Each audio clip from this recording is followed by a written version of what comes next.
Welcome to the first episode of the Football Draft podcast. My name is James. I'm an Arsenal fan. This podcast is going to cover the Premier League and football across Europe. We're currently halfway through the football season, but I can't wait to get things started. There's certainly many talking points for today. I'm joined here on this podcast with Ben, who supports Manchester United. Ben, how are you? Yeah, I'm very well, thank you. We're going to try and stay unbiased on this podcast as much as we can. Yeah, definitely. Especially with social media nowadays, it's filled with opinions, plenty of debates. It can be good, but there's also some harsh debates out there. Especially with someone who's renowned for being harsh, which is Roy Keane.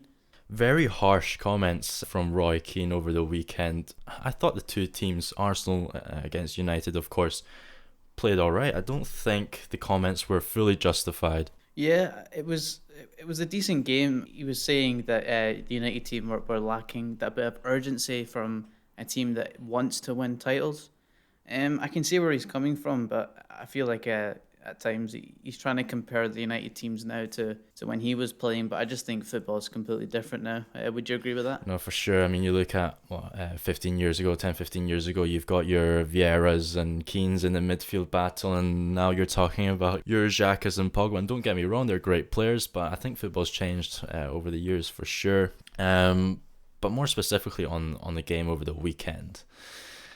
For me, anyway, I thought Arsenal played well. I'm not saying we played excellent. I thought Manchester United didn't have their best game either. Were there any excuses? I mean, of course, Arsenal were missing three key players. Was there anything more United could have done? They had some clear cut chances, really. Yeah, in my opinion, that Arsenal team there with the players that were missing, they were there for the taking.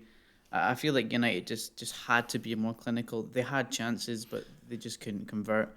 I feel like they'll be annoyed with that result. Now, one player to look at, of course, is the main United man, the main man, the guy who's in the spotlight at the moment. And of course, I'm talking about Bruno Fernandes here.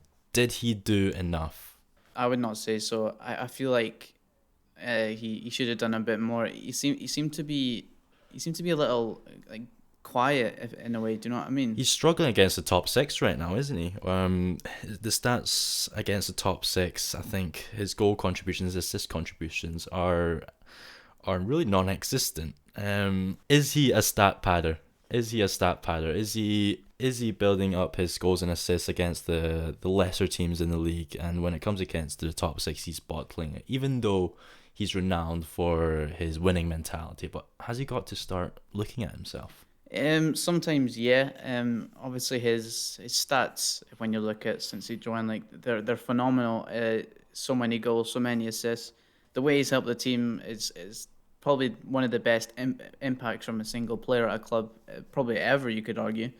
Um, but I feel like in the big games, I feel like they just expect Bruno to be the guy to change the game. I feel like they're too reliant on him.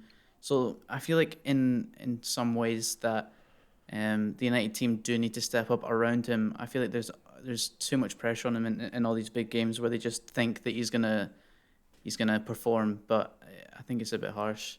Which players are you talking about here? Are you talking about your Pogbas, your Martials, your Rashfords? Yeah, definitely. Pogba's been good recently, but um, he just there's times where he's even quiet. And Martial, he was on really good form last season. He scored 17 Premier League goals, and we're just over halfway. And Martial, I think he only has like two Premier League goals, maybe even only one. So you have to look at him and think he was scoring goals last season very well. He was very good up front, linking up well with Rashford and Bruno and Greenwood. But you just have to look at them now that they're not scoring like they were last season. So you have to think that they should be producing better. What do you make of that McTominay moment? What was up with him? He got substituted early, and from my standpoint, it looked like it actually ended up helping United.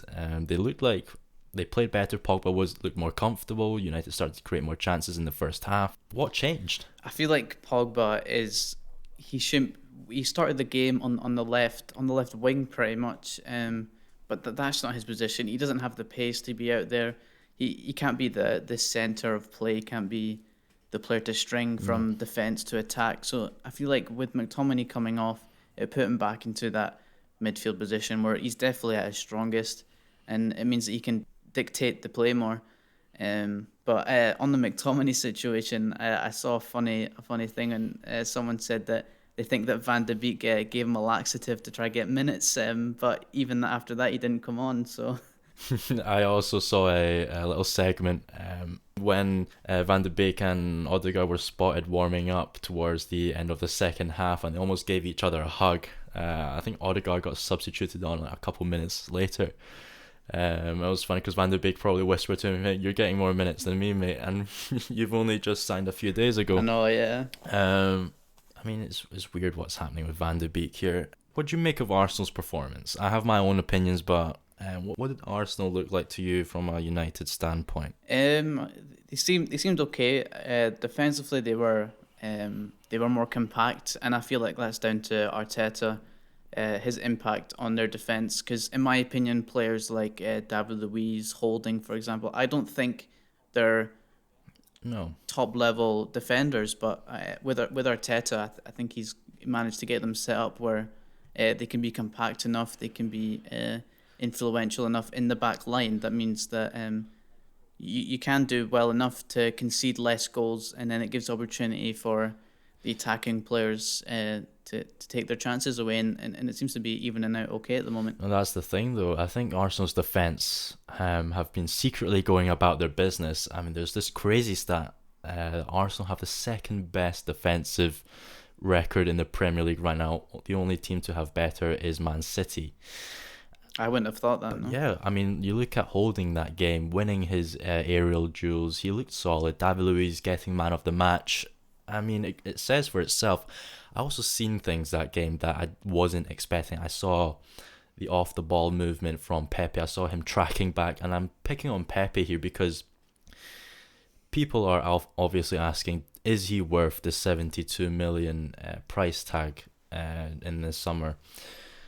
Now, we know he's a very talented player and he can dribble, he's got flair, he's certainly got a goal and assist in him, but he's not been starting games because Arteta, I think, doesn't like the way he didn't track back. He's not willing to work as hard as other players in the team.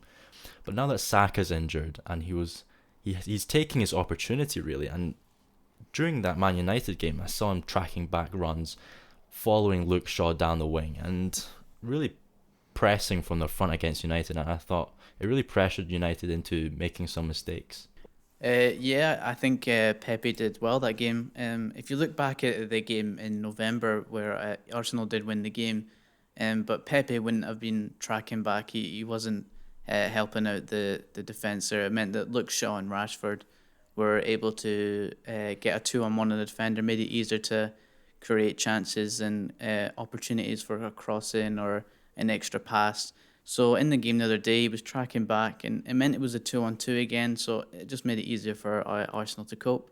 Now, both teams had chances that game. Cavani especially, I think I remember one where it was pretty much a half-open goal and he puts it wide and Leno was nowhere to be seen. Is Cavani as clinical as people make him out to be? Yeah, I still think he is. In the previous games, he was getting into positions and scoring goals where, if you look at like Rashford and Martial, they wouldn't have got to there, or they wouldn't have scored that opportunity. I still believe he's clinical. I think he was about unlucky. I just think it wasn't his day. I think any other day, I think he would have scored two or three of the opportunities he got. Now, did you see what Bruno done at full time? Quite incredible, really. I've seen this video of him storming off the pitch, not shaking anyone's hand. He's like throwing his arms in the air. I get it. He's got this winning mentality. He's frustrated that they lost. But again, I go back to the point. At what point does he stop pointing fingers and start looking at himself saying, I'm not really performing against the top six here. You don't really have a right to be storming off the pitch, blaming your teammates. Yeah, I saw some people say that what Bruno did at full time, that they liked what he did. They think it's a good mentality to have.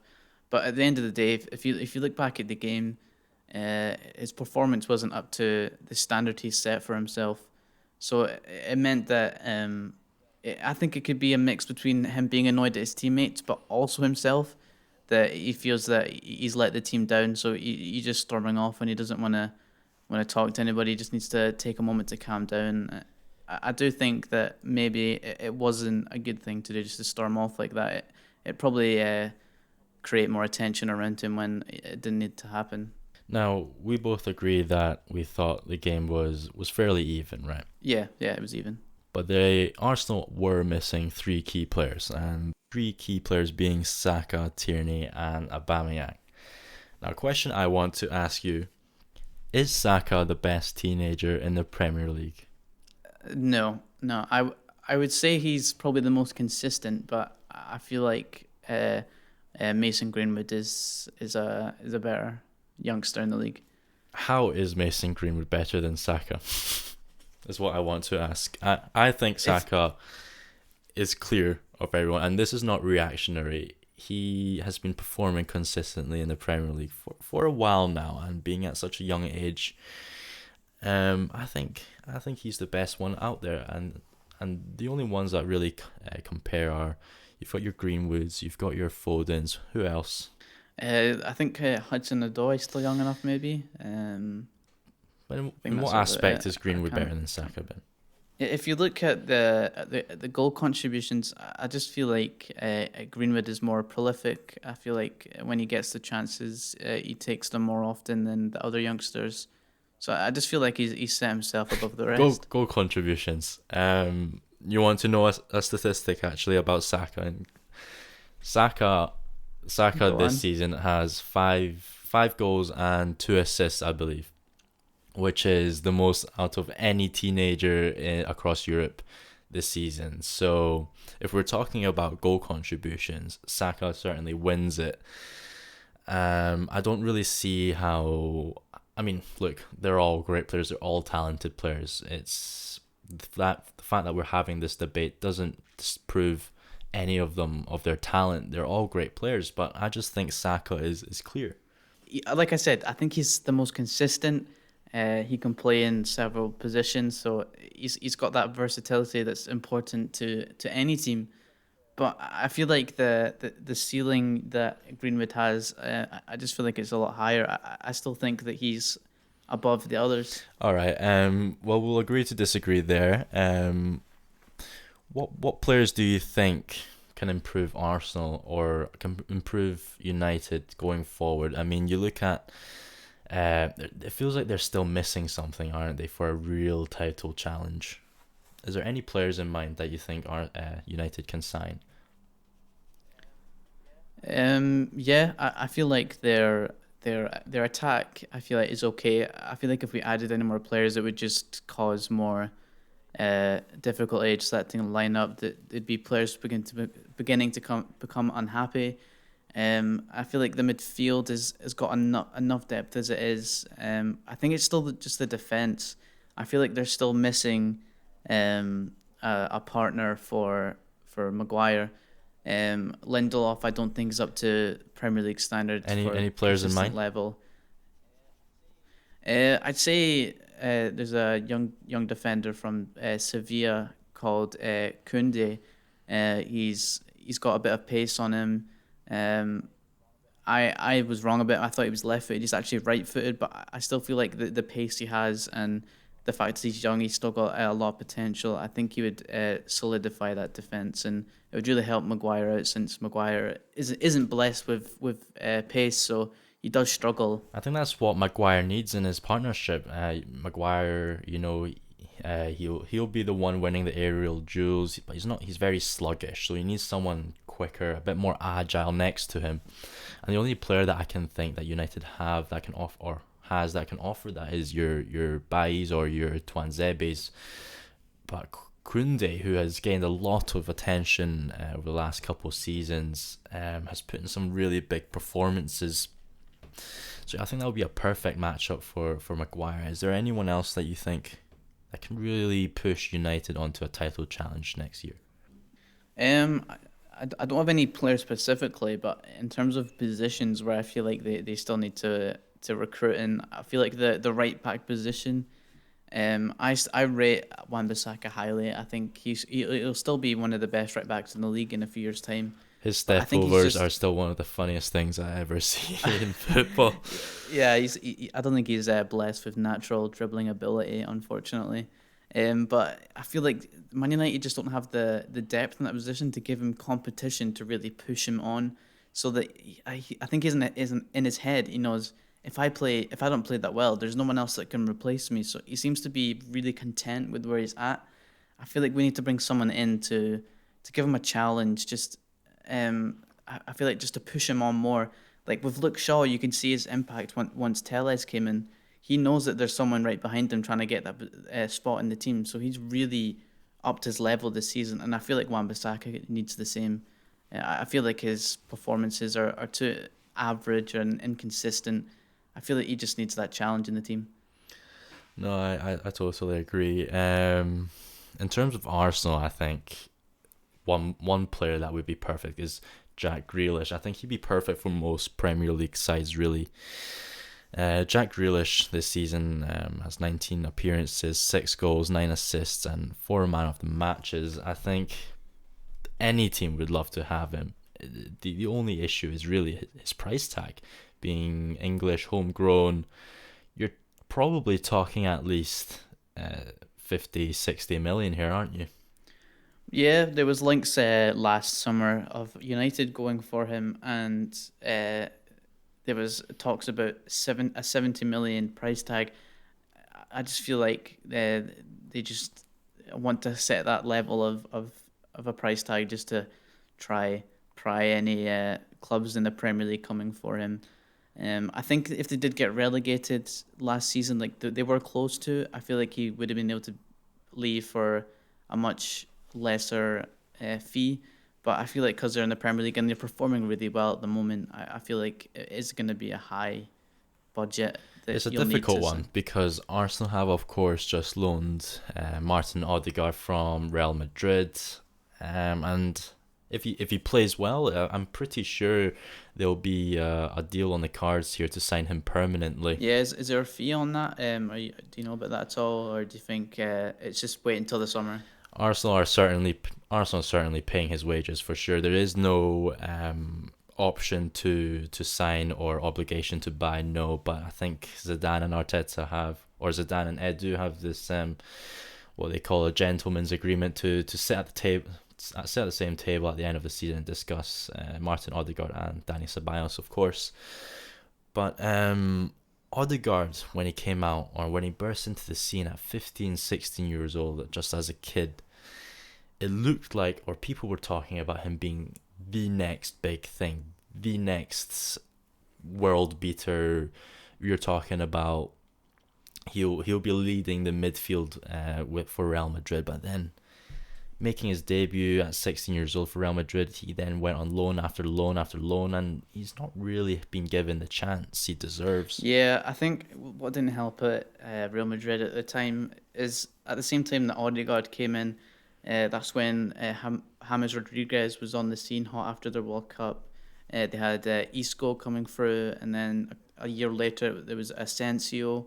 So then they did have 3 other good top level creative midfielders that it did kind of push him out a little bit without giving him a chance in the team. So it did mean he had to go on loan. And the first few loans, I just didn't think they were the right ones. He didn't get a chance to make a name for himself. But then over the last year or so, he went to Real Sociedad, and he's played quite well there, hasn't he? He's been helping. He was helping the team out a lot. He was playing really well, and then the hype started coming back for him. People started remembering Martin Odegaard. This hype for him. It's still high. It's still up there. I still think he has loads of potential left in him as well. He's still 22. Yeah, I believe he's 22 now, and really his next decision, the next club he chooses to play for, is an important one because there's no point sending out on loan after loan, and Zidane doesn't seem to rate him. He doesn't know where to fit Odegaard into his plans, which is a shame really because he's a talented kid for sure. Yeah, definitely. I feel like this Arsenal move, I feel like it'll be good for him because Arsenal were in need of a player in that position after Ozil leaving. So this is a real opportunity for him that I feel like he really needs to take, and he really needs to get going as soon as he can. And I feel like he could become a very important player for Arsenal the rest of the season.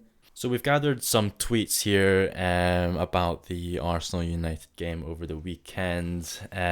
So moving on to this next segment, Ben, have you managed to find anything interesting? Yeah, I saw this tweet and it said relegation Arsenal are now only 2 points behind title contenders Tottenham. The plot thickens. Who would have thought that? Who would have thought that, eh? How the tables have turned. Definitely. It's a weird season, I think. I feel like they were trying to cancel Arsenal out way too early, and I feel like there was a hype around Mourinho at Tottenham, and it's completely flipped a switch. So It feels good. I'll tell you this. It feels good. And Tottenham just lost to who was it? Brighton. yeah, it was Brighton. They were behind for 73 minutes of the game and didn't even get an opportunity to come back. So I'm not sure if you've seen this video that's been circling around Twitter recently, and it's this Tottenham fan, this girl who said to Arsenal fans, "Go and chat to Brighton and Fulham and them, man." And then literally weeks later, Tottenham go and drop points against Fulham and Brighton. And I mean that is ironic, isn't it? But yeah, sometimes you just can't write this stuff. you hate to see it. You hate to see it. Any other tweets you found? I saw this. It was actually from an Arsenal fan. He was looking at Man United's previous results against the top six. Like you were saying before, Bruno has been able to perform, and that's meant that United overall haven't been able to perform. So they haven't won a single game against the Big Six. They've only scored one goal in the 6 games they've had. So this Arsenal fan said, all they do is park the bus. It would be an abomination of the highest order to let this team win the league. What's your thoughts on that? Well, Tierney, Saka and Aubameyang were out for this game, and it was a fairly even game. You think United maybe would have had a better chance against Arsenal over the weekend if they started Bruno Fernandes? Yeah. Well, he didn't really step up to the plate, unfortunately, and it's meant that we've gone both games against Arsenal only picking up 1 point out of a possible 6. That actually leads me on well to this stat I found on Twitter. It says the last time that Manchester United beat Arsenal in the Premier League, Arsene Wenger was in charge. Wow. That feels like a long time ago, I tell you that. No, for sure. Yeah, Ole just isn't up on the job against Arsenal over the last few years, is he? No, I mean last season we were doing good in the big games. I mean, obviously we haven't beaten Arsenal yet, but we didn't do as badly as this season. So I don't know what's happened. Maybe it's proving to be that you can't win these big games anymore. Okay, moving on to the next segment of the show, we have Chelsea's situation. Now, this is a difficult one. People have different opinions. I certainly think that the Lampard sacking was inevitable. I think most Chelsea fans saw it coming. It did not come as a surprise, did it? In fairness, I was actually shocked by it. I didn't see it coming. I feel like it was a bit early, a bit premature. I feel like given the fact he's a Chelsea legend as well, I feel like they would have given him more time. Do you not think that it was a bit unfair to sack him like that? Well, I think it really started circulating when Chelsea lost to City and they were like 3-0 down up in half time, and then they go and lose to Leicester. But I think that it's not about a particular game. I think it's the overall accumulation of the Premier League season. Chelsea started very well, of course, and then their performance started to dip, and people didn't know why. Frank Lampard started to tweak formations here and there. He started moving players in and out, and it almost unbalanced the team, and the performance overall just wasn't there. Yeah, I can agree with that. I'll admit there has been times where I've seen his selection and I've doubted it. There's been times where he's played Havertz, he's known for being an attacking midfielder, still young, of course, but he ended up playing him like lower down in the midfield, like not in his natural position. So it meant that it prohibited him from, you know, actually affecting the games like he did at Leverkusen in Germany. So I feel like there was some decisions that Lampard made that didn't help him at all. But I still feel like with a little bit more time, I feel like he could have turned a corner. Well, that leads me on to the next point is there's no excuses to say that he's not been backed by the board. I mean, they spent 200 million on players on free agent, of course, Thiago Silva, who was out of contract at PSG. They bought Chilwell. They brought in Havertz and Werner, who were arguably the two of the best players in the Bundesliga last season. They bought in Ziyech. Yes, you could argue that Frank Lampard did not get the exact players he wanted, like the likes of Declan Rice and a couple others. These are top quality players. Like, surely you've got to be up there challenging for the top four, but I think they're sitting just above top 10 here. Yeah, I'd say that when you spend over 200 million in a single transfer window, there is the expectation and the demand from the Chelsea board probably that now we've backed you. You know, need to go challenge for trophies, titles. You need to be up there, thereabouts. You know, around in the top three. So I can sense that they probably were a bit disappointed, but it seemed like when Lampard first went in, they decided, okay, we'll go long term now. That they had a history of sacking managers every couple of years. But I feel like with Frank, they changed their mentality a little bit, but it seems like they've just gone back to history repeating itself. I think another comparison you have to make, and some fans are asking, at the start of the season, it was Lampard versus Ole versus Arteta. Ole has done well, obviously sitting in second place at the Premier League right now. Arteta started the season off by winning the FA Cup against Lampard, or towards the end of last season, and then winning the Community Shield. Arsenal started the season very poorly, don't get me wrong. However, the fans could see game by game that Arsenal were starting to improve, and there were some games in there that were considered unlucky. I think there was like 2-3 games where we had red cards in a row. Whereas if you look at Frank Lampard's Chelsea's performances, they started off well, but in reverse to Arteta, they were slowly getting worse and worse, and it almost looked like the players did not know what to do on the pitch. They looked clueless. Yeah, there was a factor of going backwards, like starting off well and then like progressively starting to drop off. But do you not think it's a bit funny that the first rough patch they go into the season, they decide to sack him? For example, Solskjaer came in at Man United. He had a very good start. I think it was originally the bounce of a new manager. I think Mourinho lost the dressing room at Man United a little bit, so the bounce of a new manager. They went through a couple. I'm glad you mentioned losing the dressing room here, because my thoughts, when managers get sacked, typically you are given more time if the team is unified. When when the players still believe in the manager's philosophy.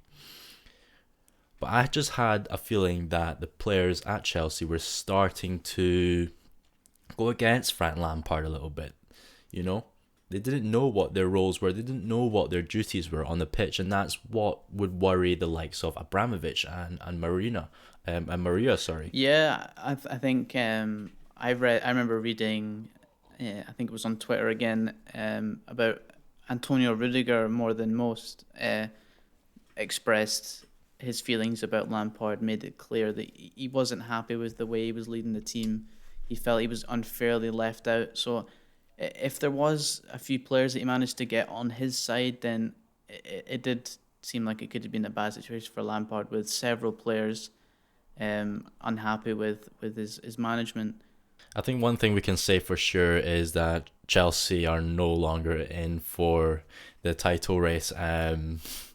I remember at the start of the season, or towards the start of the season, Arsenal were sitting near the relegation zone in like 15th place, and Chelsea were on a flyer. Well. Now that Arsenal, I think, like just 2 points. The relegation battlers Arsenal are, I think, 2 points behind the title challengers Chelsea. Who would have thought that? Now, it seems like, how have the expectations changed? They're challenging for the top six now, challenging for the top four. Certainly out the title race, though, in my Yeah, opinion. I feel their target now has to be still to get Champions League football. Try finish in that top four. Um, I feel like it has to be essential, and I feel like with the new manager coming in, I feel like he has to lift that team. And I feel like his when he first came in, his initial target was make top four, get Champions League football again. Because I feel like a team of that quality they have in their team, in their squad, I feel like that's a Champions League level team. Do you not think? You think Thomas Tuchel is can bring top four to Chelsea this season? I feel like this season, yes, I think so. But overall, Wow, yeah, really? I believe so. But overall, I don't think he's the right manager to actually bring them silverware. I feel like they shouldn't have appointed Tuchel for the long term. I feel like the the trophies that he's won in his career, I don't think it's anything special. Like when you go to PSG, it seems common knowledge that they're gonna win the title every year. They're gonna win all the cups in France. Uh, okay, he did well. He reached the final in the Champions League last season with PSG, but when you have players like Neymar and Mbappe at your disposal, you have to reach that. So I feel like in his career, he's not really done anything special enough to think, okay, he could go maybe win the title with Chelsea in a couple of years' time. For me, I don't think Chelsea are going to take the top four spot. I mean, I think three places are for certain already. You've got your City, your Liverpool, your United, Leicester in fourth place right now, I believe. I just don't think there's any room for Chelsea there. Speaking about City, Liverpool, and Arsenal. Sorry, United. I wish Yeah, it getting was your hopes Arsenal. up there, aren't you? We're Yeah, climbing. We're climbing slowly but surely. Mathematically still possible. That's what I always tell myself. When it's mathematically possible, yeah, you gotta of believe. course, You know, we're of sitting course, in. yeah. Yeah.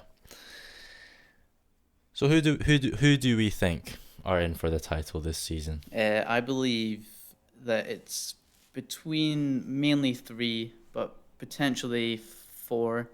Um, I feel like the two Man United, Man United, the two Manchester clubs, sorry, and Liverpool are definite. Maybe Leicester can sneak around up there. I feel like they're doing very well under Rodgers. Um, I don't need you to be a politician about this, Ben.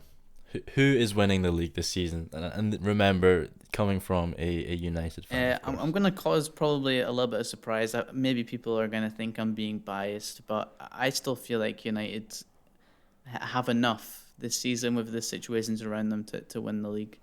When the pressure was on, though, dropping points against Sheffield United, dropping points against an Arsenal who were missing three key players.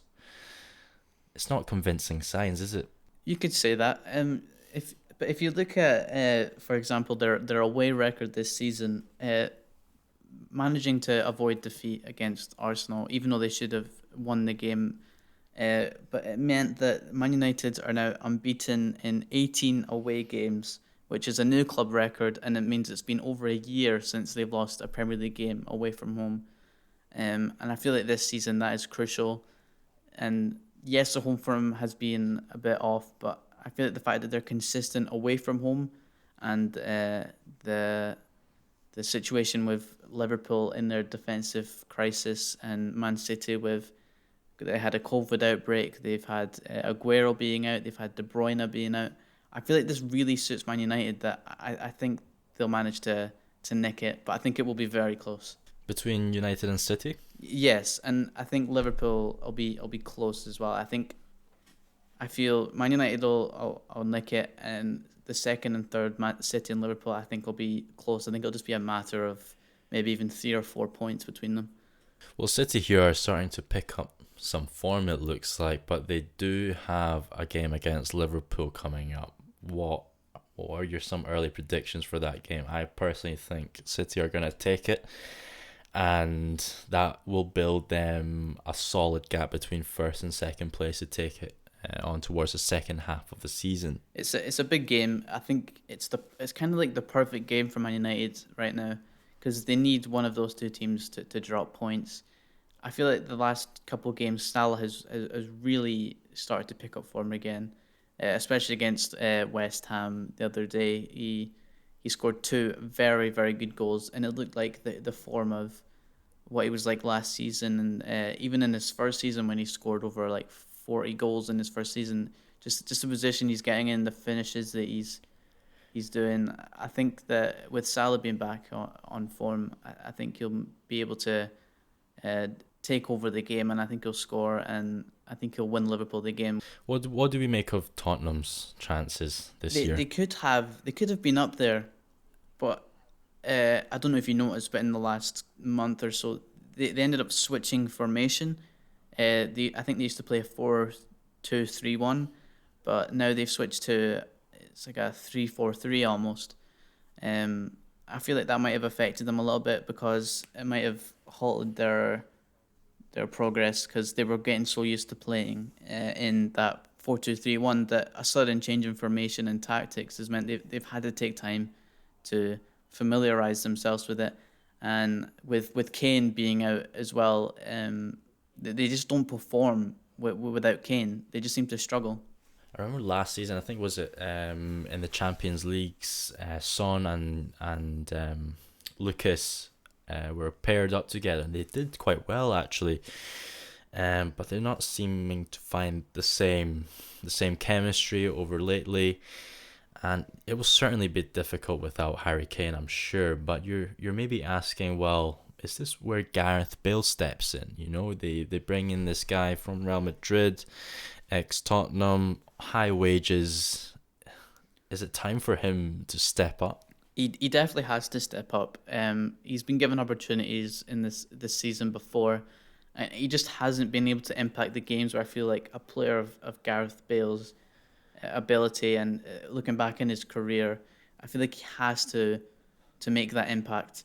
It doesn't seem like the loan signing was worth it. I feel like he's been a waste of time. I think they looked at Gareth Bale. They thought, he's a former very good player here. He was really good here once. He's available again. Why don't we get him? But I don't think he's in the right mindset anymore. I feel like he has other things on his mind that he seems to think are more important than his football. Golf, right? For sure. Do you not remember? Do you not remember after I think it was a Wales game? He held a flag and in it said golf, Wales, Real Madrid in that order. So then it put That is unbelievable. The the stuff he gets away with is incredible. I mean, I still don't understand why Tottenham signed him. Really, I mean, it just looks like he's here for the vibes. yeah, they just wanted they were like, Bale, let's get the band back together or something. Yeah, and he's just been warming the bench. Yeah, he's not making the impact that they thought he could make. Okay, so moving on to the next segment. Do you have any tweets that you found interesting regarding the title race, or? I saw a tweet about Harry Kane actually, and it's to do with Tottenham. Some people probably thought this was their year to challenge for the title, but they've dropped off a bit. So someone said Harry Kane will be 28 in a few months and is yet to win a single major trophy. Wow. What a waste of career at Spurs. And they said he should have followed the footsteps of Modric and Bale. Obviously, they moved away to Real Madrid and won plenty of trophies there. So they feel like Harry Kane has. I think that's from a Tottenham fan as well. They think he's wasting his Well, career. this is their golden era, isn't it? Really, this is the best they've ever had. If they don't win a trophy now, you've got to ask the question: well, when exactly are they going to win a trophy? You know?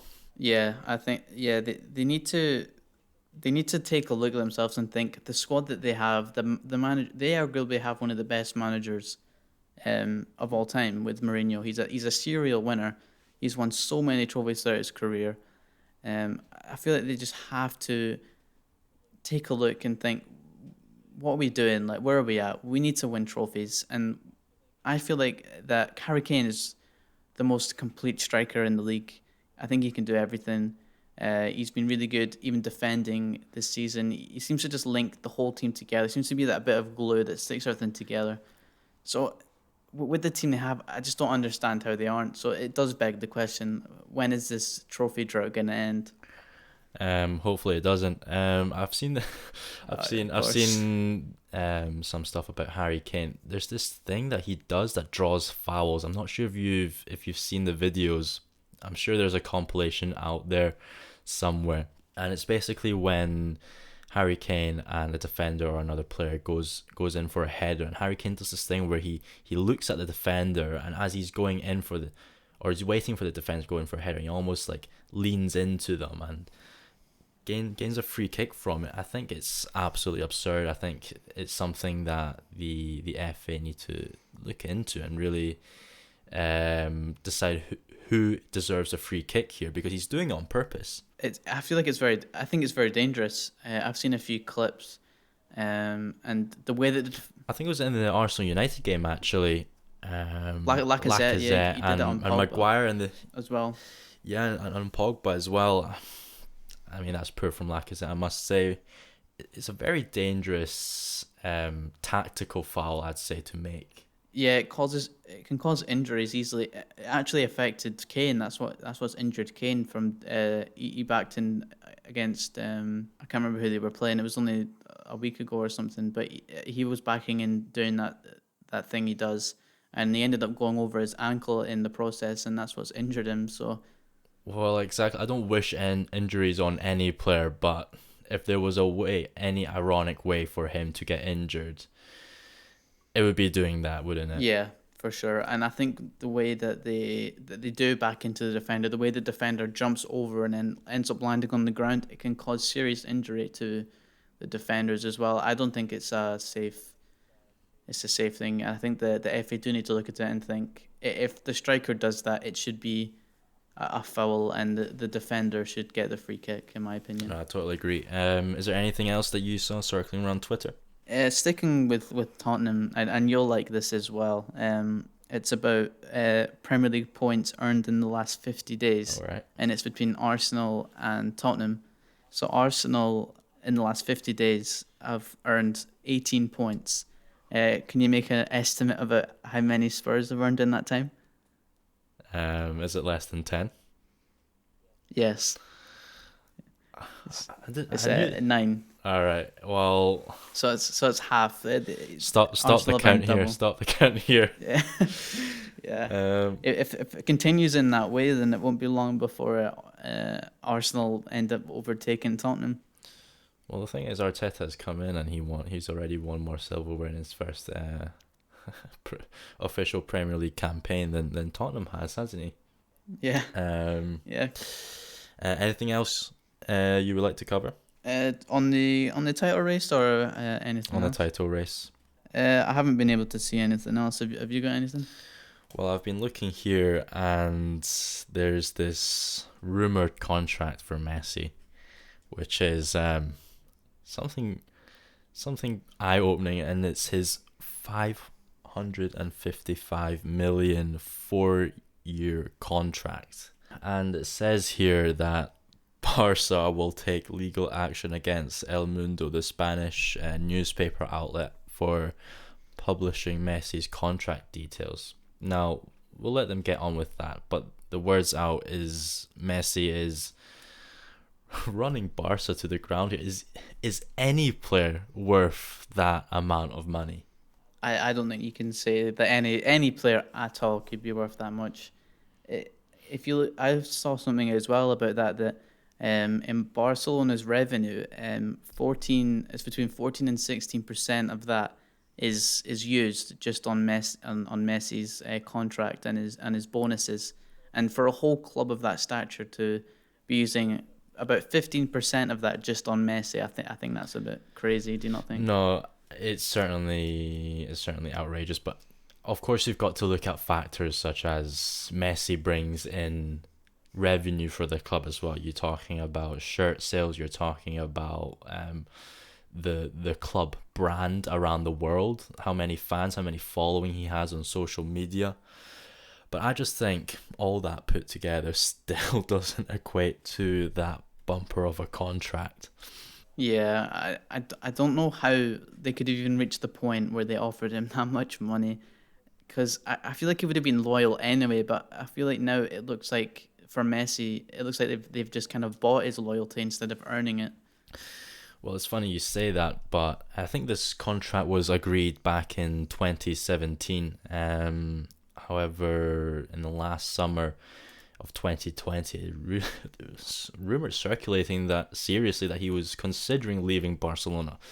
Now he ended up staying under new management, Ronald Koeman, and he's not really.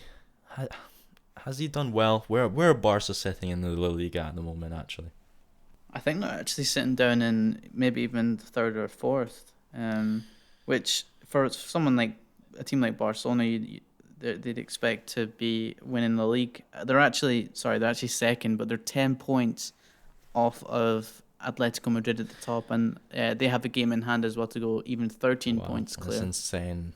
They're So smashing it this year. Where Real Madrid? they're sitting on third. They're on the exact same points as Barcelona, but just a separation on goal difference has split them apart. You reckon Atletico are going to take it this season? Yeah, for sure. I feel like they'll probably be able to win the league by double digits. I think they could win the league by at least 10 points. They're just so consistent. The way that Simeone sets up the team, they're so defensively sound. That means that they're so hard to score against. I think they had a record that about like it was a really long time where they didn't lose at their home stadium just because of how well Simeone sets up their team, and now they're just kind of running away with it. So Luis Suarez will be loving his move from Barca to Atletico. They lost Thomas Partey as well, of course, to Arsenal, and they're still smashing.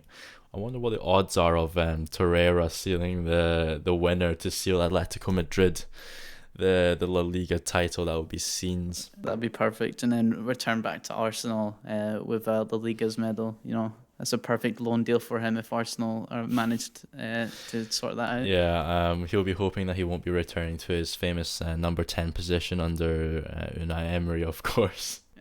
Yeah, that was a weird setup from Emery. Do you not No, think? listen, I'm sure. I wish Unai Emery all the best. I think he's doing really well here, actually, at Villarreal. I saw someone say actually, and I think it was pretty accurate that they said that he's like a stupid genius, where some of the things he does is it just seems to be so different from everyone else, but it seems to work. And then there's other parts where you think, why has he done that? Like it's silly, but I think he is a very tactically I inept will manager. say Do you not think? thank you to Unai Emery for giving Saka, Martinelli, and Smith Rowe their debuts, and inadvertently that has been proving to be carrying Arsenal really at the moment. Smith Rowe and Saka, so he's not all bad. He's not all bad for sure. But I do think it was the right decision to let him go at the time. Yeah, of course. Taking a look at Real Madrid here in the league as well. Why are they struggling? I mean, are they missing Ronaldo or what's going on? I think Eden Hazard certainly has an effect on that. Yeah, he's struggled with injury since he's gone there. A lot of people seem to criticize the physios in Spain.